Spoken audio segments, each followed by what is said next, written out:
అందరికీ నమస్కారం. మా ఊరి జమీందారు ప్రతి సంవత్సరం ఒక అమ్మాయిని పెళ్లి చేసుకుంటాడు.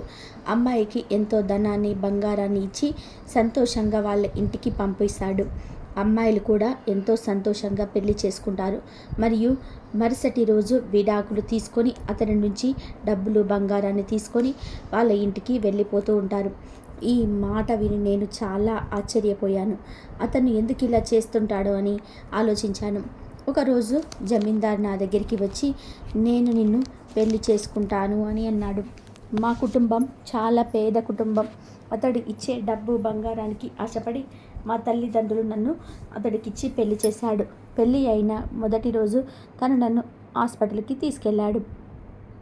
నేను వెతకడం కోసం నేను ఇంతవరకు చాలా మంది అమ్మాయిలను పెళ్లి చేసుకున్నాను. అతడు చెప్తున్నది ఏంటో నాకు అస్సలు అర్థం కాలేదు. ఎప్పుడైతే నాకు పూర్తిగా అర్థమైందో నా నెత్తి మీద పిడుగుపడినట్లు అయింది. నేను ఊరికి చాలా రోజుల తర్వాత వచ్చాను. నా స్నేహితురాలు రాణి నన్ను చూడడానికి ఇంటికి వచ్చింది. నీకు తెలుసా, మన జమీందారు మళ్ళీ పెళ్లి చేసుకున్నాడు అని చెప్పింది. ఈ మాట విని నేను ఆశ్చర్యపోయాను. అతను 6 నెలల క్రితమే కదా పెళ్లి చేసుకుంది. అవును, పెళ్లి చేసుకున్నాడు.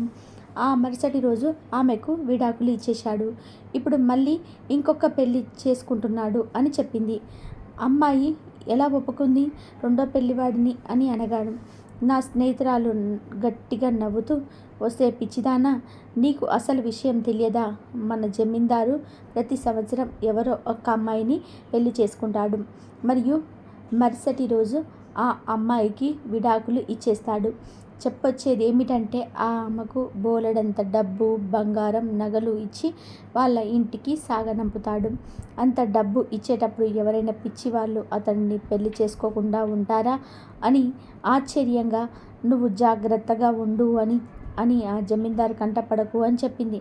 ఏమో చెప్పలేము, అతని తర్వాత భార్య నువ్వేనేమో. అతను ఎప్పుడు బాగా అందంగా, ఆకర్షణీయంగా ఉండే అమ్మాయిలని పెళ్లి చేసుకుంటాడు. తన మాట విని నేను భయపడిపోయాను. నేను అసలు ఇంట్లో నుంచి బయటకు పోవడమే చాలా తక్కువ. ఈ మాట విన్నప్పటి నుంచి అసలు ఇంట్లో నుంచి బయటకు పోవడము పూర్తిగా తగ్గించేశాను. అసలు విషయం ఏమిటంటే, నేను ఇక్కడి వాళ్ళం కాదు. 6 నెలల క్రితమే ఈ ఊరికి వచ్చాము.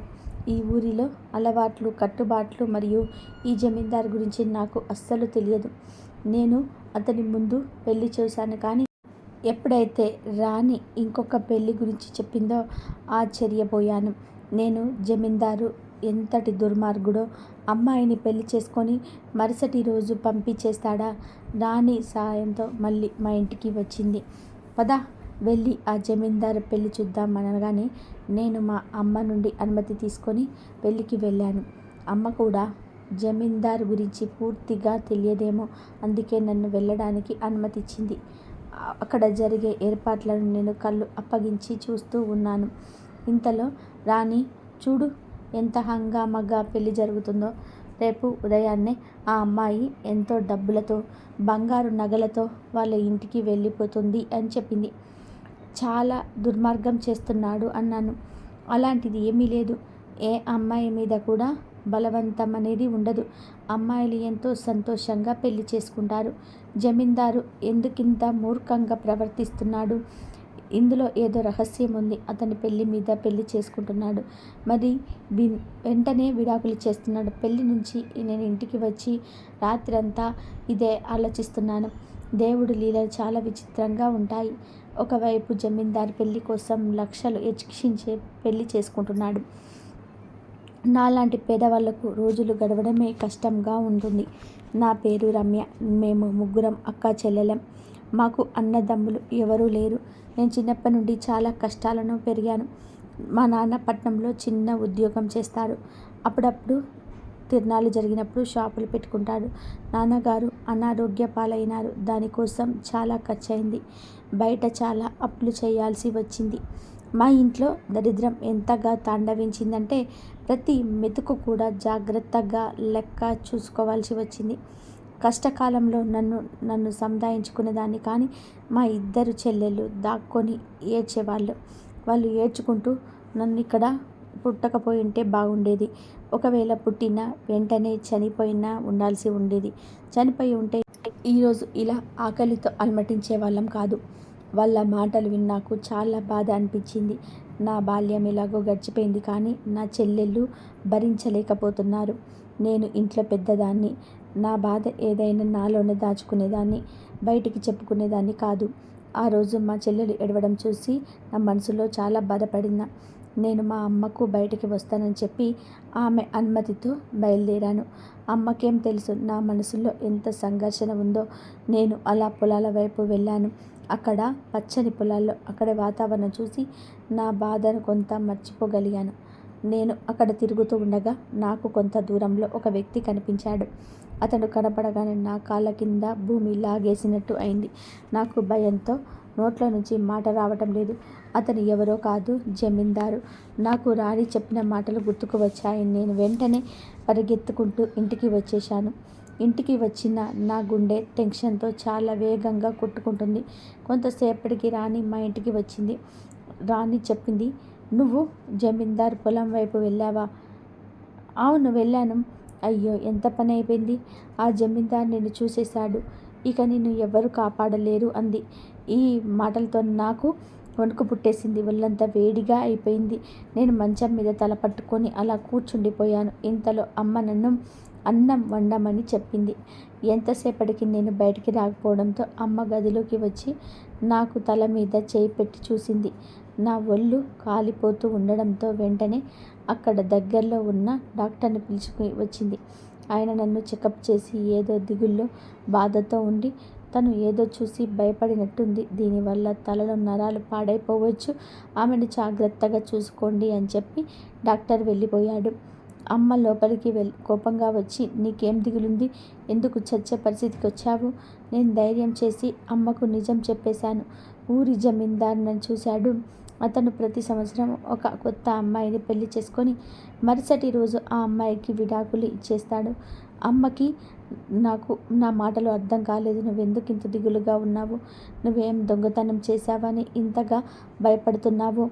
అమ్మకు నా మాటలు అస్సలు అర్థం కాలేదు. తలని గోడకేసి కొట్టుకుందామన్నంత కోపం వచ్చింది. అమ్మకు మళ్ళీ అర్థమయ్యేలా చెప్దామనుకున్న లోపే ఎవరో తలుపు గట్టిగా కొడుతున్నట్టు శబ్దం వచ్చింది. ఆ శబ్దం విని నాకు ఊపిరాగినంత పని అయింది. అమ్మ వెళ్ళి తలుపు తీయగానే ఎదురుగా జమీందారు వాళ్ళ మనుషులతో పాటు నాన్నగారు కూడా నిలబడి ఉన్నారు. నాన్నగారు వాళ్ళని లోపలికి పిలిచి కూర్చోబెట్టారు. అమ్మను కాఫీ చేసి తీసుకురమ్మని చెప్పారు. ఇంతలో జమీందారు గారు, "వద్దు వద్దు, ఇప్పుడు ఏమీ వద్దు" అన్నారు. అయినా అతడు జమీందారు ఇలాంటి పేదవారి ఇంట్లో ఎందుకు తాగుతాడు? అతను మా అమ్మగారిని కూడా వచ్చి కూర్చోండి అని చెప్పారు. మాటల్లో అతడు నన్ను పెళ్లి చేసుకుంటానని చెప్పాడు. ఆ మాట విని అమ్మ నాకు ఏం మాట్లాడాలో అర్థం కాలేదు. ఆయన మాట విని, "అమ్మ, జమీందారు గారు, మేము డబ్బు లేని పేదవాళ్ళమే, కానీ నీతి లేని వాళ్ళం కాదు. మా అమ్మాయిని ఒకరికి అమ్మే నీతి మాలిన పని చేయలేము. మా ఖర్చులు మేము చూసుకుంటాము, కానీ అమ్మాయిని అమ్ముకోము." జమీందారు మాట్లాడి వెళ్ళిపోయారు. ఇక అమ్మ నాన్న వాళ్ళు నేనేం తీసుకోవాలి. కూతురి పరువు ప్రతిష్టల కాదబ్బా. అమ్మ నాన్న వాళ్ళు మాట్లాడుకుంటున్నారు. నేను లోపల ఉన్నాను. నేను ఏదైతే భయపడ్డానో అదే జరిగింది. అమ్మ జమీందారుకి మాట చెప్పేసింది. ఎందుకంటే వాళ్ళ అన్నయ్యకు మాట ఇచ్చింది, నన్ను వాళ్ళ ఇంటికి ఇస్తానని. ఈ సంవత్సరం చివర్లో నా పెళ్ళి అనుకున్నారు. కానీ నాన్నగారు ఒకసారి నాతో మాట్లాడి తర్వాత నేను ఇలా చెప్తే అలా చేద్దామని అన్నారు. నాకైతే నాన్న మాటలతో చాలా కోపం వచ్చింది. నాన్నకు తెలుసు కదా ఆల్రెడీ నా ఎంగేజ్మెంట్ అయిపోయిందని. అయినా కూడా మళ్ళీ ఇలా మాట్లాడుతున్నారేంటి నాన్నగారు అడగడంతో అమ్మ కూడా సరే అని చెప్పింది. నాన్నగారు నా దగ్గరికి వచ్చి ఈ విధంగా చెప్పారు, "చూడు తల్లి, నాకు ఆసరాగా నిలబడడానికి కొడుకులు లేరు. చెల్లెళ్ళు కూడా తీర్చే అన్న లేడు. ఇంటి యొక్క పరిస్థితిని బాగా తెలుసు. 10 సంవత్సరాల నుండి ఇదే దరిద్రంగా ఉన్నాం. మనమేదో ఉన్నాం, అప్పు తీర్చే పరిస్థితిలో మనం లేం. మీ చెల్లెలు కూడా వాళ్ళ యొక్క కోరికలను మధ్యలో అణుచుకొని ఉంటున్నారు. నన్ను జమీందార్తో పెళ్లికి ఒప్పుకొని మరుసటి రోజు కూడా విడాకులు తీసుకున్నట్లయితే మనకున్న దరిద్రాలన్నీ కూడా పోతాయి. ఇక ఎంగేజ్మెంట్ అంటావా? వాడేమీ పెద్ద డాక్టర్ కాదు, ఇంజనీరు కాదు. నే జీవితం సుఖంగా ఉండడానికి. ఇక నీ నిర్ణయం నీ చేతిలో ఉంది. నువ్వు ఎలాగంటే అలాగా జరుగుతుంది. నాన్న నాతో మాట్లాడి వెళ్ళిపోయాడు. నన్ను ఇరకాటంలో పెట్టేశాడు. చాలాసేపు ఈ విషయాల గురించి ఆలోచించి ఒక నిర్ణయం తీసుకున్నాను. నాన్నతో మాట్లాడి నాతో ఎంగేజ్మెంట్ అయిన వ్యక్తిని ఇంటికి పిలిపించారు. అతనితో మాట్లాడి నిర్ణయం తీసుకుందామని. మరుసటి రోజు అతను మా ఇంటికి వచ్చాడు. నేను ప్రశాంతంగా ఒంటరిగా మాట్లాడడానికి అనుకూలంగా ఉంటుందని అతన్ని తీసుకొని మా మేడపైకి వెళ్ళాను. అతనికి జరిగిన సన్నివేశం గురించి, నాన్న గురించి, జమీందార్ గురించి చెప్పడం జరిగింది. అతడికి బాగా కోపం వచ్చేసింది. అతను వాళ్ళ నిర్ణయాన్ని పూర్తిగా వ్యతిరేకించి లేచి వెళ్ళిపోయాడు. నేను నాన్నగారికి సహకరిద్దామని అనుకుంటున్నాను అని చెప్పాను. అతడు కోపంగా నా దగ్గరికి వచ్చి, నీకేం పిచ్చి పట్టిందా? తల తిరుగుతుందా? నేను అతని కళ్ళలోకి చూడలేకపోయాను. అవును, నాకు మెదడు లేదు. మా నాన్నకి కొడుకులు లేరు. ఆయన చాలా అప్పులో కూరుకొని పోయినారు. అందుకే నేను ఆయనకు సహకారం అందిద్దామని అనుకున్నాను. ఒక రోజులో మా దరిద్రం అంతా కూడా మాసిపోతుంది. ఒకరోజు మాటే కదా, ఆ తర్వాత మనం పెళ్లి చేసుకుందాం. నీకు మాత్రం లేదా మా పరిస్థితులు చక్కబడాలని? ఇదేనా నీకు నా మీద ఇష్టం? నీకు నా మనసులోని బాధ అర్థం కావటం లేదు. నీ మాటలన్నీ విన్న శ్రీను కొంచెం మెత్తపడ్డాడు. సరే, నీ ఇష్టం అని అతడు పెళ్లి కొప్పుకొని అక్కడి నుంచి వెళ్ళిపోయాడు. శ్రీను వెళ్ళిపోయిన తర్వాత నేను నా మనసును రాయి చేసుకొని అమ్మకు చెప్పాను, నేను పెళ్లి చేసుకోవడానికి సిద్ధంగా ఉన్నాను అని. కానీ ఈ పరిస్థితుల్లో నేను బలహీనపడకూడదు అని అనుకున్నాను. నాన్నగారు జమీందారికి వార్త అందచేశారు, మాకు పెళ్లి సంబంధం ఖాయమని. అమ్మ ఈ మాట విన్నప్పుడు తల బాదుకుంది. నా మనసు మార్చడానికి ప్రయత్నిస్తుంది, కానీ నేను ఈ పెళ్లి చేసుకోవడానికి నిర్ణయించుకున్నాను. మా అమ్మ పడే బాధ నాకు అర్థమైంది, కానీ నా తండ్రి పరిస్థితి చూసి ఒప్పుకోవాల్సి వచ్చింది. నాన్నగారికి వయసు పైబడుతూ ఉంది. ఆయన ఆరోగ్య పరిస్థితి కూడా బాగోలేదు. అప్పులు ఎక్కువగా ఉన్నాయి. నేను ఏదో ఒక రకంగా నాన్నకు సహకారం అందిద్దామని అనుకున్నాను. చివరికి అమ్మ కూడా ఒప్పుకుంది. ఒక వారం రోజులు నా పెళ్ళి అతనితో అంతా పూర్తిగా అయిపోయింది. నేను పెళ్లి కూతురు డ్రెస్లో జమీందార్ భవనంలోకి వచ్చేశాను. రోజంతా పెళ్లి తంతులో బిజీగా ఉన్నాను. బాగా అలసిపోయాను. ఆ మెత్తటి మంచం ఎక్కి కూర్చోగానే ఎప్పుడు పడుకున్నానో నాకే తెలియకుండా నిద్రపోయాను. కొంతసేపటికి నాకు మెలకువ వచ్చింది. ఎందుకంటే ఎవరు నా చెయ్యి పట్టుకున్నట్టు అనిపించింది. నేను కళ్ళు తెరిచి చూసే లోపల జమీందార్ నా పక్కన కూర్చొని ఉన్నారు. నేను కళ్ళు తెరవగానే ఆయన లేచి కొంత దూరం వెళ్ళి నిలబడ్డారు. లేచి బట్టలు మార్చుకో అని హాస్పిటల్కి వెళ్ళాలి అని చెప్పారు. ఆయన మాటలు నేను తిరస్కరించాలనుకున్నాను. అతని మానసిక స్థితి మీద నాకు అనుమానం కలిగింది, కానీ అతడికి వ్యతిరేకంగా చేయకూడదు. అలా చేస్తే నాకు అతను విడాకులు ఇవ్వడు అని డ్రెస్ మార్చుకొని వెళ్ళి కారులో కూర్చున్నాను. అక్కడికి వెళ్ళిన తర్వాత నా భర్త వెళ్ళి కొద్దిసేపు డాక్టర్తో మాట్లాడాడు. తర్వాత తను వచ్చి నాతో చెప్పిన మాటలు విని నా నెత్తి మీద పిడిగిపడినట్లు అయింది. నేను వెతికే అమ్మాయి నువ్వే. నీ కోసమే ఎంతోమంది అమ్మాయిలను పెళ్లి చేసుకొని విడాకులు ఇచ్చాను. నీకు మాత్రం విడాకులు ఇవ్వను. ఈ రోజు నుంచి నువ్వు నా భార్యగా ఉంటావు అని చెప్పడంతో నా ప్రాణం పోయినంత పని అయింది. నేను స్పృహ కోల్పోయాను. ఆయన నన్ను కారులో ఇంటికి తీసుకొచ్చారు. ఇంటికి వచ్చిన కొద్దిసేపటికి నాకు మెలకువ వచ్చింది. జరిగిందంతా కూడా గుర్తుకొచ్చి నా ఒంట్లో వణుకు పుట్టింది. నేను అటు ఇటు చూశాను.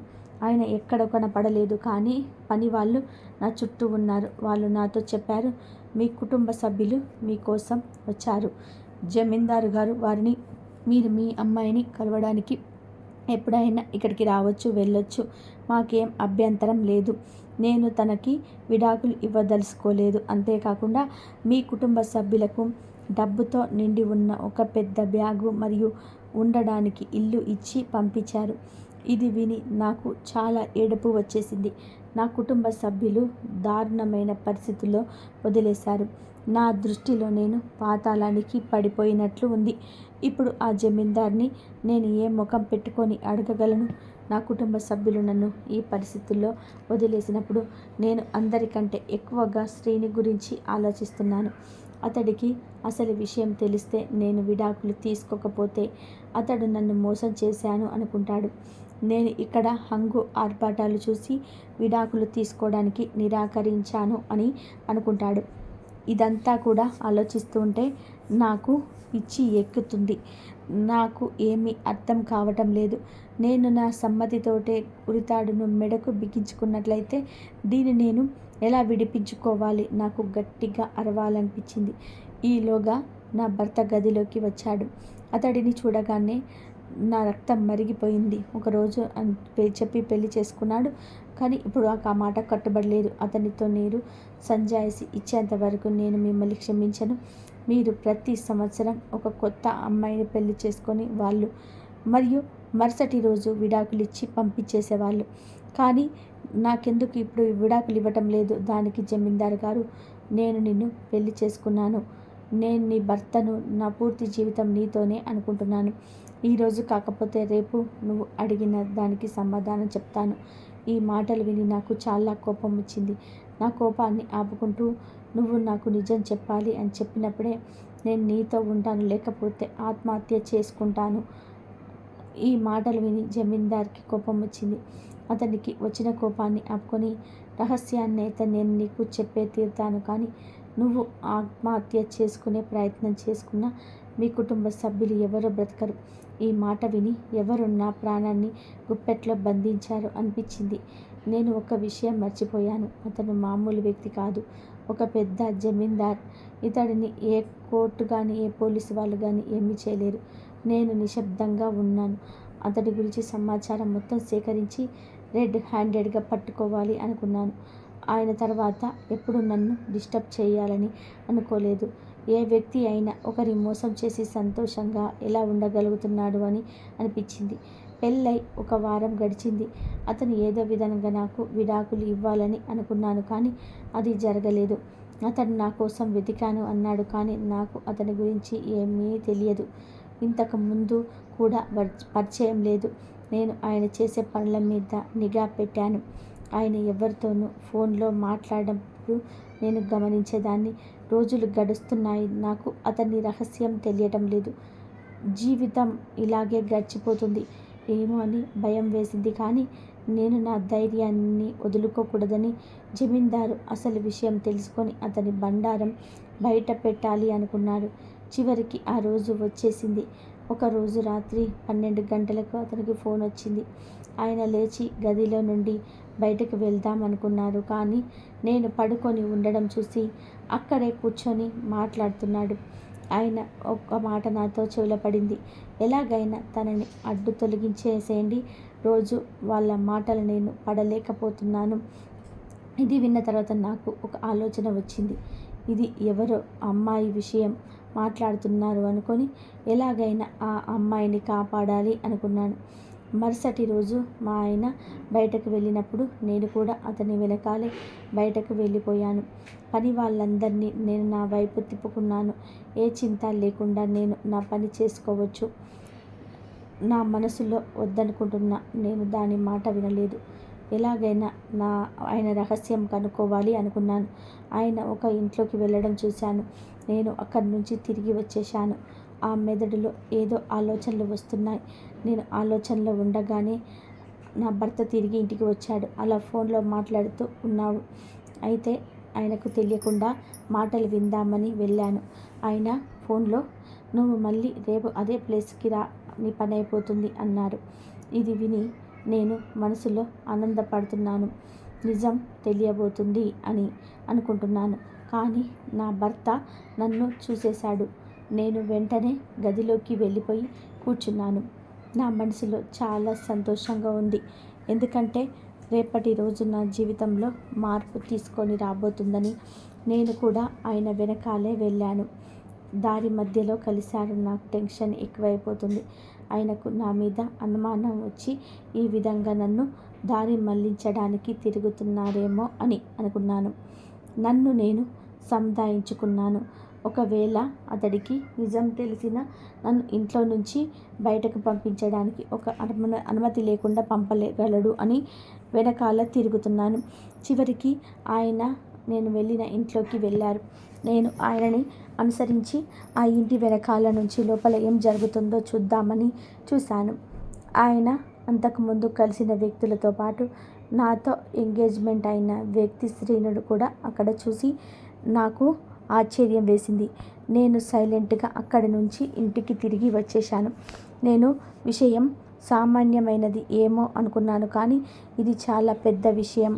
రోజులు గడుస్తున్నాయి, నాలో టెన్షన్ పెరుగుతుంది. ఒకరోజు నేను హాల్లో ఉదాసీనంగా కూర్చొని ఉన్నాను. నా భర్త ఇంటికి వచ్చిన పక్కన కూర్చొని, ఈరోజు నీ ప్రశ్నలన్నిటికీ సమాధానం దొరికే రోజు కాబట్టి వెళ్ళి రెడీ అవ్వు, బయటికి వెళ్దామని చెప్పి ఆయన వెళ్ళిపోయారు. నేను సంతోషంతో తొందరగా స్నానం చేసి రెడీ అయిపోయాను. హాల్లో అటు ఇటు నడుస్తూ ఆయన ఎప్పుడు వస్తారు, ఎప్పుడు తీసుకెళ్తారు, అసలు విషయం ఏంటి ఉంటుందని చెప్పి ఆలోచిస్తూ అటు ఇటు తిరుగుతూ ఉన్నాను. అప్పుడే నాకు కారు హారన్ వినిపించింది. నా భర్త వచ్చేశారు. ఆయన నన్ను గట్టిగా కేక వేస్తూ పిలుస్తున్నారు. నేను పరిగెత్తుకుంటూ వెళ్ళి నిశ్శబ్దంగా కారులో కూర్చున్నాను. ఆయన నిశ్శబ్దాన్ని గమనిస్తూ ఉన్నారు. కారు బయలుదేరింది. కారు ఊర్లోని సందులు తిరుగుతూ వెళుతూ ఉంది. నేను అవన్నీ చూస్తున్న జీవితం గురించి ఆలోచిస్తూ ఉన్నాను. అప్పుడే ఒక పొలం నాకు కనబడింది. అదే పొలంలో జమీందారు నన్ను చూశాడు. నాకు ఆ స్థలంపై చాలా కోపం వచ్చింది. అసలు ఆ రోజు నేను బయటికి వచ్చి ఉండకపోతే ఈ రోజు నా జీవితం ఈ పరిస్థితిలో ఉండేది కాదు అని ఆలోచిస్తూ ఉండగానే మేము రావలసిన చోటుకి వచ్చేసాము. కారు ఆగగానే నేను గమ్యస్థానాన్ని గుర్తించాను. నా భర్త దిగి వెంటనే నా వైపు ఉన్న డోర్ని ఓపెన్ చేశాడు. నన్ను తీసుకొని ఒక భవనంలోని ఒక గదిలోకి తీసుకువెళ్ళి సోఫాలో కూర్చోబెట్టారు. కొంతసేపు తర్వాత అక్కడికి ఒక బాబా గారు వచ్చారు. వచ్చి, ఏమయ్యా, నీ వెతుకులాట పూర్తయిందా అని అడిగారు. వీళ్ళిద్దరి మాటలు విని నాకు అర్థం కావటం లేదు. వీళ్ళు దేని గురించి మాట్లాడుతున్నారు అని ఆలోచిస్తున్నాను. బాబాగారు కూర్చున్న తర్వాత నా భర్త అక్కడి దగ్గరికి వెళ్ళి, బాబాగారు, నా భార్యకు నిజం చెప్పడానికి మరియు నేను తనతో కొత్త జీవితాన్ని ప్రారంభించడానికి నాకు మీ అనుమతి కావాలి అని అడిగాడు. దానికి బాబాజీ గారు, సరే, వెళ్ళి నీ జీవితాన్ని సంతోషంగా జీవించు అని అనుమతి ఇచ్చారు. ఇదంతా ఏంటి, ఏం జరుగుతుందో అర్థం కావట్లేదు. బహుశా నా భర్త నాకు నిజం చెప్పకపోతున్నాడేమో అని అనుకుంటున్నాను. వెంటనే నా భర్త లేచి బాబాజీకి నమస్కారం చేసి నన్ను తీసుకొని ఇంటికి వచ్చేశాడు. ఇంట్లో పనిచేసే వాళ్ళందరికీ ఆ రోజు సెలవు ఇచ్చారు. జమీందారు ఇంట్లో వాళ్ళందరినీ బయటకు పంపించేశారు. తలుపులు, కిటికీలు అన్నీ మూస్తూ ఉన్నారు. ఇది చూసి నాకు భయంతో చెమటలు పడుతున్నాయి. నన్ను చూసి జమీందారు, నువ్వేమీ భయపడవద్దు, నేను నీకొక రహస్యం చెప్పబోతున్నాను. అది ఎవరికి తెలియకూడదు, అందుకే ఇదంతా. ఆ మాటలు విని నాకు కొంతవరకు ప్రశాంతత కలిగింది. ఆయన నా చెయ్యి పట్టుకొని తీసుకొని వెళ్ళి సోఫాలో తన పక్కన కూర్చోబెట్టుకున్నారు. ఇప్పటి నుంచి ఒక 15 సంవత్సరాల క్రితం అప్పుడు నాకు 20 ఏళ్ళు. మేము వంశపారపర్యంగా జమీందారులం, పెద్ద ధనవంతులం. చుట్టాలలోని ఈర్ష్యతో మా మీద మాయాజాలాన్ని పన్నారు. దాని ప్రభావం మా పైన పడినప్పటి నుంచి మా ఆస్తులు కరిగిపోతూ వచ్చి నా ఆరోగ్యం కూడా క్షీణించింది. ఇటువంటి పరిస్థితిలో నేను ఒకసారి వేటకు వెళ్ళాను. నాకు ఒక జంతువు కూడా కనబడలేదు. నాకు ఏమైందో తెలియదు. నేను కోపంతో అడవిని నాశనం చేస్తుండగా అదే సమయంలో బాబాగారు మన వనముడికల కోసం ఆ అడవిలోకి వచ్చి నన్ను చూసిన దగ్గరికి వచ్చి, నీ పైన ఏదో మాయా ప్రభావం ఉంది, కానీ దాని కారణంగానే నీ ఆస్తులన్నీ ఆరోగ్యాన్ని కోల్పోతున్నారు అని చెప్పారు. నీపైన మాయా ప్రభావం ఇంతగా ఉందంటే నువ్వు ఏ అమ్మాయి పెళ్లి చేసుకున్న తన వల్ల నీ ఆస్తి ఆరోగ్యం క్షీణించుకుపోతుంది, మీ వంశం సర్వనాశనం అవుతుంది. దానికి ఒక విరుగుడు ఉంది. నువ్వు పెళ్లి చేసుకున్న తర్వాత ఆ అమ్మాయిపై నీ అధికారాన్ని చూపించకుండా వెంటనే ఆమెకు విడాకులు ఇచ్చేయాలి. ఇంకొక విషయం, నువ్వు పెళ్లి చేసుకోబోయే అమ్మాయికి నువ్వు ఇచ్చే డబ్బు వాళ్ళ అవసరాలు తీర్చే విధానంగా ఉండాలి. వాళ్ళు జీవితంలో మార్పు రావాలి. నాకు అర్థమైంది, కానీ ఇలాగైతే జీవితంలో నేను నిజమైన పెళ్ళి చేసుకోలేనేమో, నా వంశాన్ని అభివృద్ధి చేసుకోలేనేమో అని అనుకుంటూ ఉండగానే ఆ బాబాగారు అక్కడి నుండి వెళ్ళిపోయారు. నేను బాబాగారు చెప్పినట్టు అవసరం ఉన్న అమ్మాయిని చూసి పెళ్లి చేసుకొని తనని తాకకుండా, తన మీద ఏ అధికారాన్ని చూపించకుండా మరుసటి రోజు డబ్బు, నగలతో సంతోషంగా పంపించాను. దీనివల్ల అతి కొద్ది రోజులలోనే నా సంపద పెరగడం, నా ఆరోగ్య పరిస్థితి బాగా మెరుగుపడింది. నా పైన ఉన్న మాయా ప్రభావం తగ్గడం మొదలైంది. ఇదే విధానంగా రెండో పెళ్లి చేసుకున్నాను. ఎన్నో పెద్ద కాంట్రాక్టులు వచ్చాయి. మూడో పెళ్లి చేసుకున్నాను. ఎలక్షన్లో గెలిచాను. ఇదే విధానంగా ఇప్పటికి 13 పెళ్ళిళ్ళు చేసుకున్నాను. నా పైన మాయా ప్రభావం పూర్తిగా తగ్గిపోయింది. నా ఆస్తి 100 రెట్లు పెరిగింది. నేను పూర్తిగా ఆరోగ్యవంతుడిని అయ్యాను. కానీ ఇలాగే పెళ్లి చేసుకుంటూ విడాకులు ఇస్తూ ఉంటే నా వంశం ఎలా అభివృద్ధి చేసుకుంటాను? నేను సంపాదించిన ఆస్తిని ఎవరికి ఇవ్వాలి అని ఆలోచిస్తూ ఆ బాబా గారిని వెతకడం మొదలుపెట్టాను. పెళ్ళి చేసుకొని విడాకులు ఇచ్చి నాకు విసుగు వచ్చేస్తుంది. బాబా దొరికేంత వరకు నేను విడాకులు ఇస్తూనే ఉన్నాను.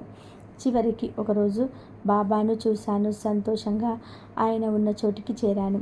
ఆయన నన్ను చూసి కళ్ళు తిరిగి పడిపోయాను. 3 రోజుల తర్వాత మెలకువలోకి వచ్చాను. బాబా గారు నన్ను ఆయన దగ్గరికి పిలిచారు. నేను ఆయనకు విన్నవించుకున్నాను. బాబా గారు, నేను ఎన్ని రోజులు పెళ్లి చేసుకొని విడాకులు ఇస్తూ ఉండాలి చెప్పండి? నాకు ఈ జీవితం మీద విసుగు వచ్చేసింది. నాకు ప్రశాంతంగా పెళ్లి చేసుకొని పిల్లా పాపలతో నా వంశాన్ని అభివృద్ధి చేసుకోవాలని ఉంది. బాబా నా మాటలు విని చిరునవ్వుతో, నీ వంశాన్ని అభివృద్ధి చేసే అమ్మాయి దొరికే వరకు నువ్వు విడాకులు ఇస్తూనే ఉండాలి అని ఆయన మాటలు విని నేను అడిగాను, తనని ఎలా గుర్తించాలి? ఈమె నా గుర్తులు ఉంటాయా అని. ఆమెను చూసిన వెంటనే నీకు మనసులో అనిపించాలి, తనే నా చివరి గమ్యము అని. తన తర్వాత ఇంకెవ్వరిని పెళ్లి చేసుకోను అని నీకు మనస్ఫూర్తిగా అర్పించాలి అన్నారు. నువ్వు చూసినప్పుడు నా మనసులో అదే భావన కలిగింది. నువ్వే ఆ అమ్మాయివి అని, నీ తర్వాత ఇంకెవరిని పెళ్లి చేసుకోవాలని అనిపించలేదు. అందుకే మీ ఇంటికి సంబంధానికి వచ్చి నిన్ను పెళ్లి చేసుకున్నాను. ఆయన మాటలన్నీ కూడా విన్న తర్వాత లేదు, ఇంకా ఏదో ఉంది అని నా మనసు కనిపించింది. పెళ్ళైన రోజు నన్ను ఆసుపత్రికి తీసుకెళ్ళి అక్కడ డాక్టర్తో మాట్లాడి నా దగ్గరికి వచ్చి, నువ్వే ఆ అమ్మాయివి, నీకోసమే వెతుకుతున్నాను అన్నారు. ఈ విషయం గురించి ఆయనను అడుగుదామని అనుకున్నాను. నేను మిమ్మల్ని ఎలా నమ్మాలి? పెళ్ళి అయిన ప్రతిసారి అమ్మాయికి విడాకులు ఇచ్చి పంపించేవాడివి. కానీ నన్ను హాస్పిటల్కి తీసుకెళ్లారు. అక్కడ ఏం రహస్యం ఉందో నాకు తెలియాలి అని చెప్పాను. రహస్యాలన్నీ ఒకే రోజు తెలుసుకుంటావా? కొన్ని రేపటికి దాచుకో అన్నారు. కానీ నేను ఊరుకోలేదు. ఈ రోజే అన్నీ తెలుపుకోవాలి అని అనుకున్నాను. ఎందుకంటే పెళ్ళైన మొదటి రోజు నా మీద అనుమానంతో హాస్పిటల్లో డాక్టర్ నన్ను పరీక్షించారు. ఈ విషయం ఆయన నా నోటి నుంచి వినాలి అని అనుకున్నాను. నా మీద నమ్మకం లేని ఇలాంటి మనస్సులతో ఉన్న వ్యక్తితో నేను జీవితాన్ని పంచుకోలేను. నేను నా ఎంగేజ్మెంట్ అయిన వ్యక్తి సీనుని ఇష్టపడ్డాను. అలాంటప్పుడు అలాంటి విషయాలను ఎందుకు భరించాలి? నేను నిజాయితీ పరురాలిని కాకపోయింటే ఈ పాటికి నాకు విడాకులు ఇచ్చి ఉండేవి. ఈ ఆలోచనతో నా తలకాయ పగిలిపోతుంది. ఒకవైపు నా భర్త పెళ్ళి అయిన మొదటి రోజు హాస్పిటల్కి పంపించారు. ఇంకోవైపు సీను అన్ను అర్థం చేసుకొని పెళ్ళికి ఒప్పుకున్నారు. ఇది తలుచుకుంటే నా కంట్లో నుంచి నీరు కారుతుంది. నా భర్తను కన్నీటిని తుడుస్తూ, ఆ రోజు ఏం జరిగిందో నేను నిజం తెలుసుకోవాలనుకుంటున్నావా? బాబా గారు నాకు 2 సూచనలు ఇచ్చారు. మొదటిది, నువ్వు పెళ్లి చేసుకోబోయే అమ్మాయికి మోచేతి కింద పుట్టుమచ్చ ఉంటుంది. అలాగే నడుము కింద చింతగింజంత పుట్టుమచ్చ ఉంటుంది అని చెప్పారు.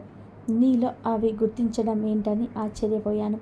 ఆనందంతో నేను హాస్పిటల్కి తీసుకుని వెళ్ళి లేడీ డాక్టర్తో పరీక్ష చేయించాను.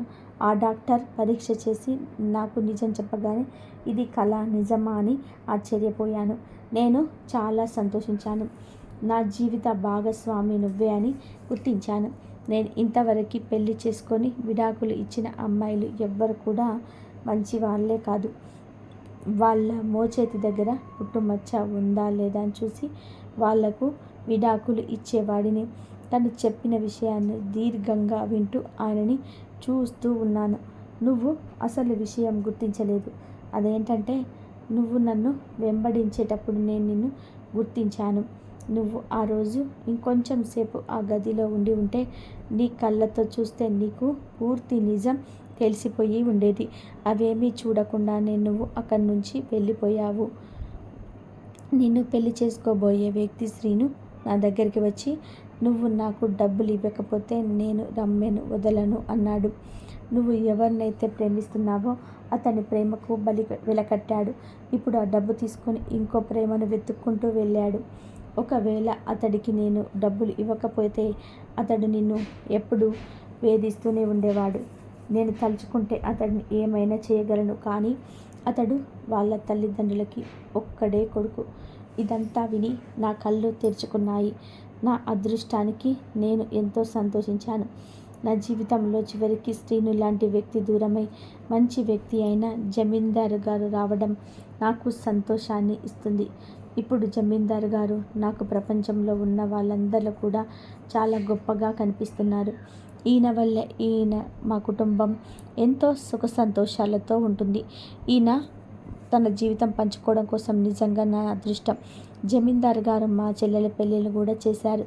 నేను నా పిల్లలతో జమీందారు గారితో సంతోషంగా జీవితాన్ని కొనసాగించాను. ఈ వీడియో కనుక నచ్చినట్లయితే లైక్ చేసి ఛానల్ని సబ్స్క్రైబ్ చేసుకోండి. అలాగే మీ ఫ్రెండ్స్కి మీ వీడియోని షేర్ చేయండి. అలాగే పక్కనే ఉన్న బెల్ ఐకాన్ మాత్రం ప్రెస్ చేయడం అస్సలు మర్చిపోవద్దు. ధన్యవాదాలు.